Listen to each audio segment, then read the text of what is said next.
Autism is not new. It's just unfortunately we had to hide ourselves. I was fed up to try to apologize for something that I am.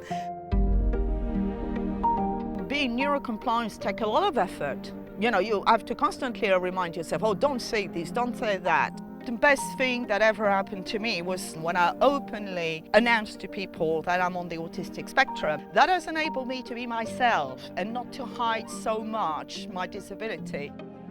Autism, as far as I'm concerned, has never been an impediment to pursue a very good career. A lot of people will say it's a superpower because it enables me to pay great attention to details, which is a welcome attribute in my career. Before I accepted the offer at Centrica, I felt obliged to remind them. My hiring manager actually called me personally to give me the best reassurance there was as to how well they would look after me, and the following day I signed the contract. Diversibility at Centrica is magnificent. I mean, they have podcasts, webinars, information. It's really, really nice. You feel supported by the company.